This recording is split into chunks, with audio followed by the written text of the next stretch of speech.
We're reading from EVERNIGHT by Ross Mackenzie. Today's chapter is called A Parting. It is the 49th chapter. Joe! Joe! Joe Littleford heard Granny's call from halfway up the stairs, and he dashed the rest of the way, 2 steps at a time, and burst through the tenement door. The candle was out. The flat was in pitch darkness. Joe fumbled to the bed, banging his shin, cursing, and found Granny sitting up in bed, clawing at the air as if trying to fend off a fire wasp. "Granny! Joe! My Joe, where is he?" Joe tried to calm her. Her skin was burning up, her eyes wild with confusion and fever. He scrambled around for his toshing lamp. There was a tiny bit of dragon breath left in it, and he lit that. As his eyes grew accustomed to the gloom, he saw a slow trickle of blood running from Granny's nose. "It's me, Granny," he said, holding her tight. "Look, it's your Joe." She looked like she might strike him. And then she seemed to calm, and her eyes rested on the urn, which had dropped onto the bed from Joe's coat. When she saw it, the most remarkable thing happened. Granny shut her eyes tight, and when she opened them again, she was lucid. "She's in trouble, Joe. You have to help her." "Who, Granny?" "The witch girl." What? Lara? You mean Lara?" Granny's entire body suddenly jerked and stiffened. Joe leaned over her, holding her rigid hand. She was trying to say something, trying to speak in a stuttering whisper. Urn! Urn? Open the urn?" Granny squeezed his hand so tight he thought his fingers might snap. "Granny! Now! Open it now!" Not knowing what else to do, Joe grabbed for the urn. He tried to pull the lid off, but it was stuck. "The shapes! Follow the shapes, Joe." He examined the urn, his heart pounding, his guts squirming and writhing. He used a finger to trace over the markings on the ceramic, and he heard a click from the lid. Joe reached for the lid of the urn and pulled it open.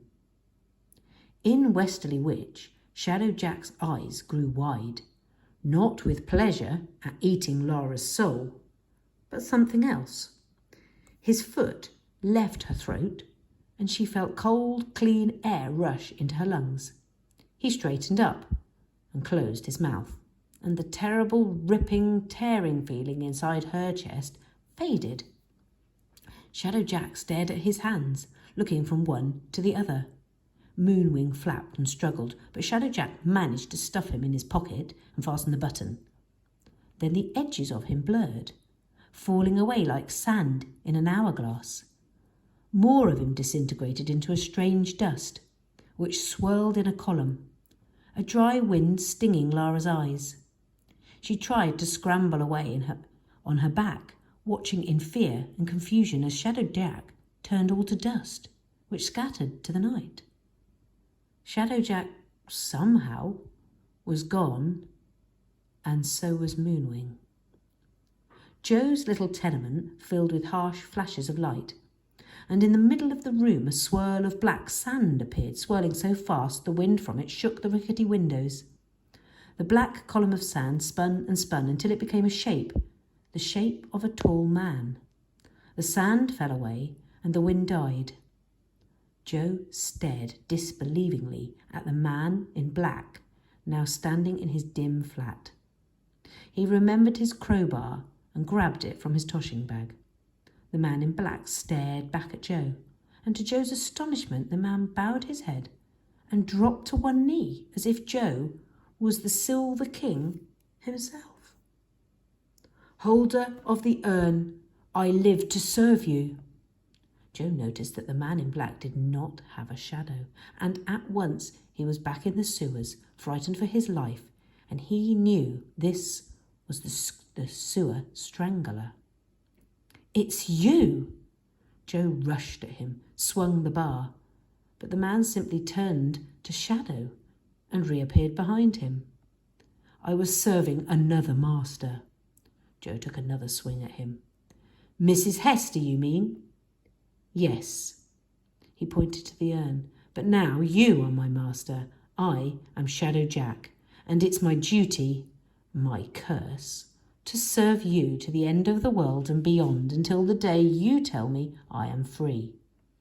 Joe was about to swing again when a soft moan turned his attention back to the bed. Granny held out a trembling hand, and Joe grabbed it. "You did it, Joe. You saved her." The old woman's eyes rolled forward and fixed on her grandson, and she smiled. "It's so dark, but you can help Lara fix it, you know? It's in you to do that. You have the power now. Free their souls, Joe. Let 'em fly. You were always a good boy, always good.